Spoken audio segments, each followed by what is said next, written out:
shunt and the thing, sir? Yeah, shunt is the one which is not perfusing.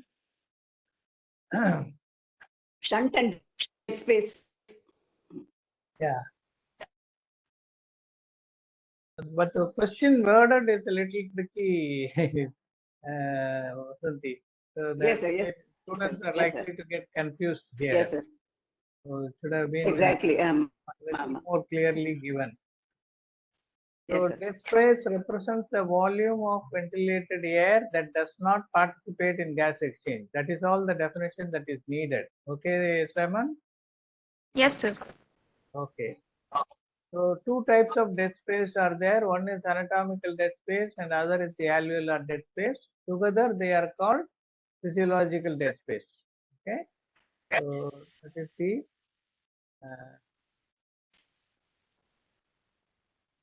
current calculation of physiological dead space utilizing measurements of arterial carbon dioxide tension mixed EtCO2. It's initially thought to include anatomical dead space, representing the fraction of ventilation advancing no further than the conducting airways, and an alveolar dead space, representing the fraction of ventilation delivered to alveolar surfaces receiving no pulmonary artery perfusion. This was the dead space calculation that was utilized. With the subsequent development of simple measurement of anatomical dead space, it became apparent that the alveolar dead space component was substantially increased in the range of pulmonary diseases, and its original interpretation as ventilation delivered to unperfused alveolar surfaces was not adequate to explain the pathophysiology of most disease conditions. So, some people call this as Bohr dead space because of the tidal nature of ventilation. Every exhaled breath contains a fraction of inspired gas that does not participate in gas exchange. So in 1891, Danish respiratory physiologist Christian Bohr introduced this calculation to represent the volume of gas within the conducting airways that constituted the respiratory dead space. The Bohr model conceptually divided the volume of the exhaled breath into two components. The first is alveolar, representing fraction exhaled after participation in gas exchange, and the second is the dead space VD, representing the fraction exhaled not taking place from the conducting airways, not taking place in the gaseous exchange. This was his original model. This tidal volume is equal to alveolar ventilation plus dead space ventilation. And he calculated it by the formula alveolar carbon dioxide minus expired carbon dioxide divided by alveolar carbon dioxide. So the Bohr estimates of the volume of respiratory dead space correlated reasonably well with anatomical measurements of respiratory pathway and represented a non-invasive means of measuring the extent of ventilation inefficiency attributable to constraints of tidal ventilation. So a gas sample captured within a breath would not necessarily reflect the true mean alveolar gas composition all the time. So while that effect was minor in normal subjects, it became very important in patients with underlying lung diseases. So for critically ill patients, the calculation substantially underestimates the more familiar in-house modification of the Bohr dead space, where he substituted the arterial carbon dioxide to alveolar carbon dioxide measurement, because that is much more easier. Then came the what is called the Fowler dead space, which is the classical anatomical dead space. With the development of rapidly responding nitrogen meter, Ward Fowler assembled apparatus to measure the anatomical dead space, utilizing measurements of exhaled nitrogen concentration immediately following the inspiration of a breath of 100% oxygen.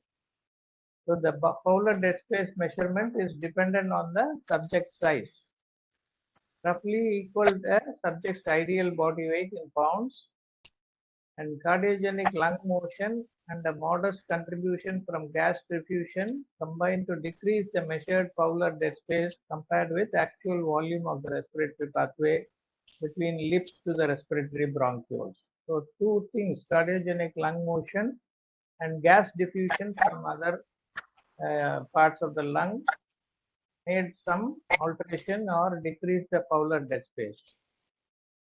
Then physiological dead space in 1938, in recognition of the problem with obtaining an appropriate estimate of alveolar carbon dioxide for calculations using Bohr equation, Enghoff proposed the substitution of arterial carbon dioxide, and this is the formula that is now you are using. Vd by Vt is equal to PaCO2 minus PeCO2 by PaCO2. So it is Enghoff modification of Bohr dead space calculation that is in general use today. It is described as the physiological dead space, where the term represents the sum of anatomical dead space and alveolar dead space, where in current usage the alveolar dead space component is defined by the difference between physiological dead space and anatomical dead space. So the mean alveolar carbon dioxide is always less than the arterial carbon dioxide. I hope all of you know that. Although this difference is quite small in normal lungs. Just as any gas exchange abnormality will increase the alveolar arterial oxygen difference, the same statement holds for the arterial to alveolar carbon dioxide difference also. So when you measure the dead space in ARDS, this is the pathological, that is what is meant by that part of the question, what is the importance of dead space? In ARDS, abnormal measurement was due to regions with blocked microcirculation that remained ventilated. In short, that is the abnormality was secondary to the creation of true alveolar dead space. In addition to the above postulation, both increased ventilation heterogeneity, ventilation perfusion heterogeneity, shunt are more likely to contributions to the observation. Abnormal excised dead space measurements in heart failure, consistent explanation for the elevated dead space measurement during exercise in most impaired heart failure patients is abnormally elevated overall VQ ratio, which is the interaction with the again heterogeneity of the lung fields. And abnormal excised dead space measurement in pulmonary hypertension. While normal subjects ordinarily demonstrate at least 50% reduction in physiological dead space during heavy exercise, compared with their resting measurement, patients with pulmonary hypertension typically fail to show any reduction in dead space during exercise, despite demonstrating typical increase in tidal volume as exercise intensity increases. Now, what are the clinical significance of dead space? Again, lung diseases, emphysema destroys alveolar tissue, leads to air trapping and decreases diffusion surface area, thereby increasing dead space volume.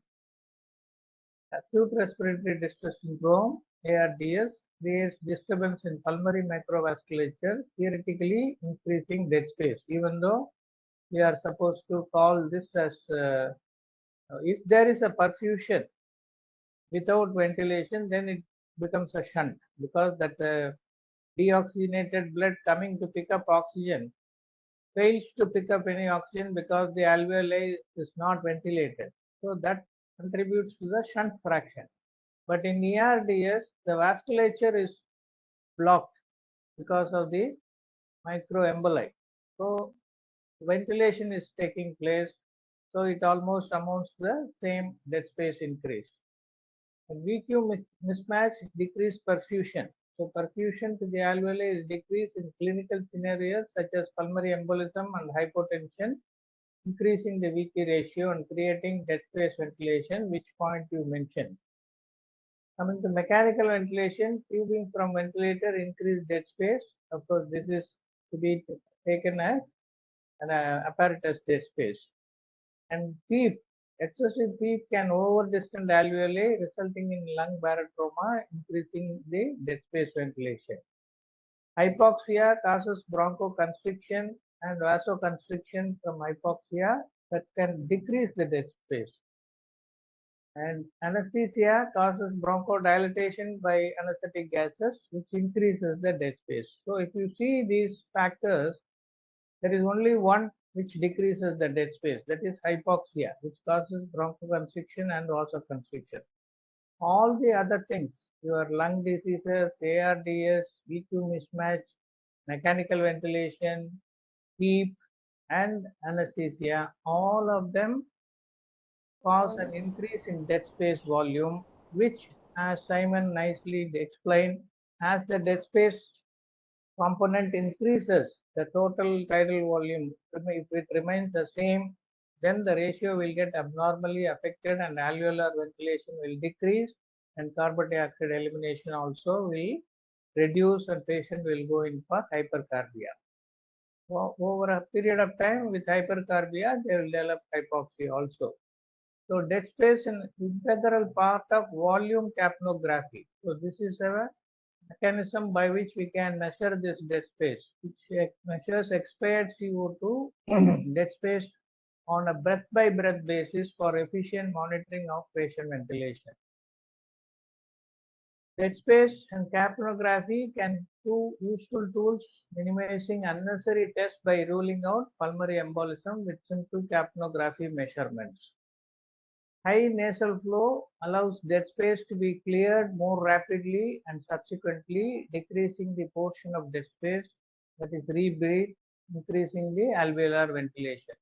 So when you give nasal oxygen, it is the anatomical dead space which acts as the reservoir for oxygen. After a few breaths, all the air will be eliminated, and just like pre-oxygenation where we replace the FRC with oxygen, this nasal oxygen, especially high flow nasal oxygen, will help to fill up the entire anatomical dead space, and that will help in increasing the oxygenation to the patient, because we are removing all the normal air from there.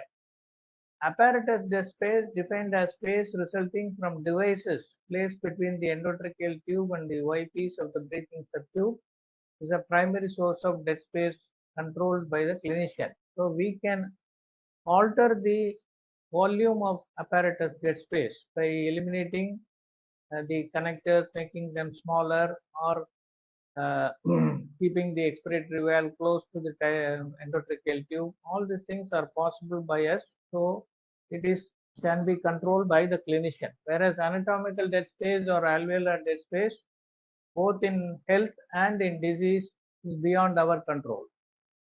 So due to the small tidal volumes required by infants and neonates, this becomes more important. This apparatus dead space has more relevance mainly in pediatric anesthesia. So it is easy to create excessive apparatus dead space resulting in unintended hypercarbia or increased minute ventilation in an effort to achieve desirable PCO2. So these are all the equipments which are used, which have their volume given here. A is a filter with an adapter 22 ml. This is another filter which has 9 ml. This is the elbow joint with a screw for passing the suction or attaching the fresh gas entry. This is 8 ml. This is the connector which has got 13. This is the corrugated connector which has got a volume of 25 ml. So all these things we can remove. Now the common question they will ask you in the Viva examination, what is this equipment? Can you answer this?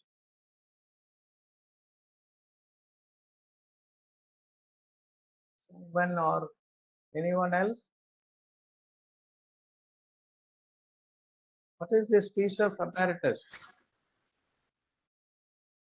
Are you there, Dr. Simon? It is a raw ammo. Sir, Any one of you can answer. What is this equipment? sir, brain circuit. Vein circuit. This is the old metallic IST piece. This is the T piece. This is the fresh gas inflow. This is the old metal T piece which were used long time back. and this is the corrugated expiratory limb. Okay. So the common question, if this instrument is available in the hospital where you go for exam, they can show you this. This is nothing but the older version. Nowadays we get everything in plastic. This is the metal IST piece. This is the metal connector for inserting it into the anesthesia machine. So this is the fresh gas. F is the fresh gas inflow. This is the patient end. This is the expiratory limb. Now the question they will ask you is, how do you calculate, or where does the apparatus dead space end in this particular apparatus? Which point you find? If you have listened to Simon's description, you will be able to answer this immediately. He mentioned 2 points for calculating the apparatus dead space. Simon, you yourself, can you answer? Where does the From mechanical the it up to the point P, that is the point where the fresh gas inlet is meeting. exactly? Very good, very good, very good. So here I have marked it. So this is the portion of apparatus dead space. Along with that, if you attach an endotracheal tube, that also to be taken into account. But with the circuit, this is the portion of mechanical or apparatus dead space. So this is the point of entry of fresh gas flow. This is the tubing or patient end which is available in the circuit. So if they ask you what is the dead space of this ISTPs, this portion is the dead space. Beyond that, your endotracheal tube adapter as well as the endotracheal tube also will add to the standard apparatus dead space. But as far as the circuit is concerned, this portion is the dead space. Similarly, in other circuits, wherever you have the expiratory valve, that is the point, because the gases can escape there and patient cannot rebreathe that. So the main worry about increasing the apparatus dead space is rebreathing of the exhaled air without removal of carbon dioxide, and that is the reason why patient will start developing hypercarbia, especially in pediatric patients. If the apparatus dead space is too high, then patient will rebreathe the exhaled air every time, whether during spontaneous or during controlled ventilation, and then the patient will go in for hypercarbia. So in the exam, if they ask you how do you calculate or how do you measure the apparatus dead space, it is either the point of entry of fresh gas flow into the circuit or the location where the expiratory valve is placed. This is the answer you have to give. So this is the Bain circuit. So in Bain circuit, if you see, the fresh gas flow goes almost very close to the patient end, either to the endotracheal tube or to the face mask. So the dead space will count only from here, even though you have any length of tube, especially when you use a Bain circuit for MRI. What is the length of that Bain circuit you use in an MRI suit? What is the normal length of a Bain circuit, and in MRI book, how much length you use? So normal 110, sir. 110? Centimeter. How many meters? 1.8 meters. Okay, 180 centimeters. Okay, whereas in MRI, you can use up to 5.2 meters. Okay, you can use any length of the Bain circuit because the fresh gas flow delivery is very close to the patient. So you will never encounter apparatus dead space even if you keep on increasing the length of the Bain circuit. Similarly, this is the here you can see there is a fresh gas entry as well as an expiratory valve. Here, this is the point of dead space. So nowadays, you know, some of our pediatric plastic circuits have got an expiratory valve attached to the back tail here. So don't think that that should be the calculation of dead space, because you have the valve here that we won't come into. because the fresh gas flow is very close to the patient, the dead space can be calculated only from this point, not from the location of the expiratory valve, even if you have it later. So these 2 points for practical purposes, I thought I will include so that you can remember it for your Viva examination. Right?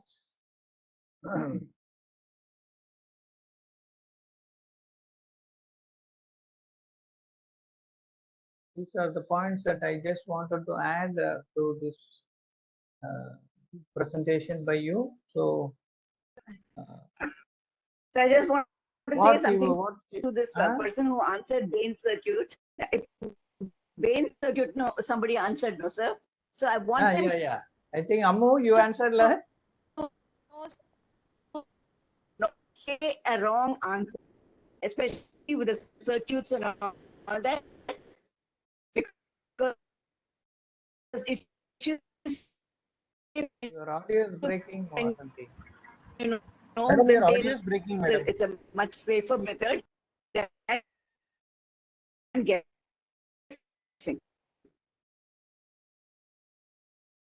My audio is, sir. Yeah, your audio is breaking. So don't guess. Yeah, if you are not sure of what is the answer, just say don't know. Not don't commit yourself the wrong answer and get into problem. Okay, right. Okay, good. Any more doubts from the Congratulations, students? Dr. Simon. It was a beautiful presentation, and your presentation was so lucid and very, very clear. You gave correct timing for your delivery of your lecture, and I think all the students would have benefited by that if they have listened intensively to your presentation. Okay, good. Shall we go on to the next talk? Yes, sir. Thank you, sir.